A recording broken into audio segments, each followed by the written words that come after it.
So lunge. Let that front leg, so back foot is turned in, right? With the back foot, one of the cues that helps me, if you're here with the back foot, like on the outside of the foot, it might look weird. And some dancers will say, oh, you're on a sickle foot. When that foot is turned in, your hip has to be completely square. There's no way around it. So when I'm in a suspended position like that, you can test by putting your hands on your hips, but if you're here, you know that you're square no matter what. So which side? I'm doing out my right leg in front. So get into that long lunge. Back foot turned in. Take the weight off your objects, put weight into the objects. Like, yeah, sticks work really well. Yoga blocks.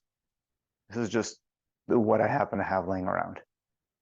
Now, actually, this is too high because what I'm feeling is that that pillow is taking part of my weight before I got into a deep lunge like I wanted.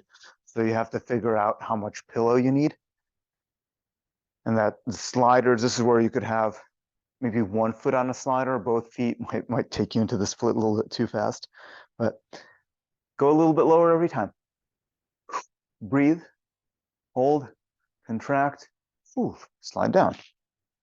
Breathe, hold, slide down. Breathe, hold, breathe. And now I'm getting to that point where the pillows are taking some of my weight. But it's okay because that's a okay place to be when the pillows are starting to take the weight. Before it was too high. Okay, now I get low enough that I can put that knee down, put the foot down. And now I can take out a little bit of my support, making sure hips are still square. Okay. Every time I breathe, I extend a little bit further. I do, this hamstring is a little bit angry. I tore one of them like years ago, and sometimes this still gives me issues. But so what I can do with that hamstring is dig the heel into the floor with that front leg, hold it for a couple seconds, and then extend out. So back leg, I can do some contractions. I can push the foot down into the floor, flexing the hip for a couple seconds. Relax, let it go further, and then I can extend it out. So trying to reach that back foot further behind me, extending the knee. And then that allows me to go further. And if I'm feeling it, okay, let's take out a pillow.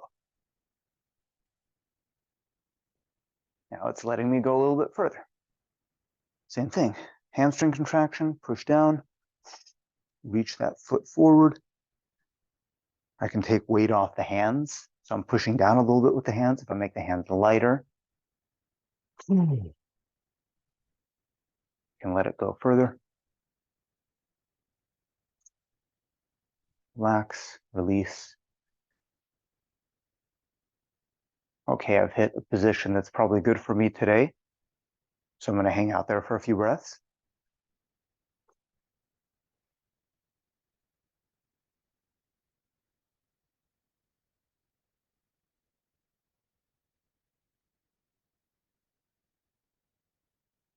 And as I breathe out, I'm making that pillow heavier and my hands lighter, which may not be super noticeable from an outside perspective, but I can feel how every time I breathe out, it's like I'm taking tension out of the system and allowing myself to go further into the position. And then, okay, it feels pretty good. Sat here for a few breaths. Now I'm going to allow myself to take out the pillow and turn the back leg out. So when I've turned out, now I'm all the way down to my splits. My hips are not square, but that was the point. I did most of the work in a square split position. I ate my meat and potatoes, and now I've allowed myself a little bit of dessert by giving myself the confidence of going lower by turning out my hips. And same thing, still going to hang out for a few breaths, relax, release the tension. Still uncomfortable, but I'm not panicking. I'm still breathing normal, breathing deep. Tone of my voice hasn't changed. And then when I feel like I've spent enough time there, I'm going to slowly come out. I don't want to engage my hips to come out because it's going to destroy all of my gains. So I roll to the side and make my hands heavy, use as much of my hands as I need to. As I roll to the side, I gently let my legs come back to a neutral position. I just did so many intense contractions and stretches. I don't want to move them in an intense way right now. I just want to let them come back to homeostasis.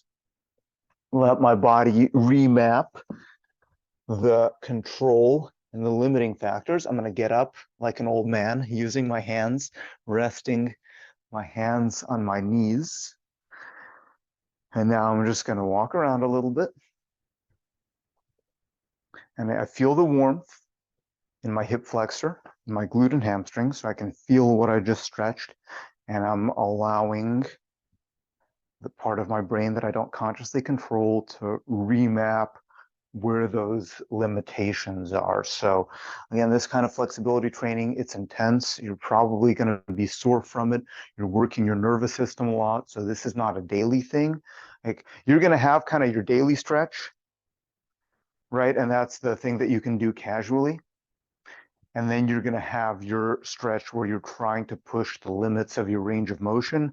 And that's the thing that you don't do every day because of the intensity. Let your body rest and recover from it. But as I mentioned,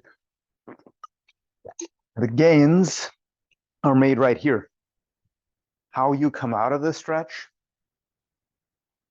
and what your mental state and body language is coming out of a stretch that intense is just as important, if not more important, than the stretch itself, because you want to tell yourself that it's okay, that splits are normal, that they're not dangerous, that you're not going to get hurt doing it. So when you go into the splits, there's no need to create this body tension. There's no need to create these limitations because I'm strong enough and aware enough that I have no problem safely going into the splits. And that's, you get it to the point where you can make it casual, where you have the confidence to do it, that, okay, I'm not warmed up, but I know I can do this and I can just drop into the splits, is because you've done it enough times. And when you've done it, you were in a relaxed enough mindset to tell yourself, hey, this is okay. I'm okay here. I'm not going to get hurt doing this.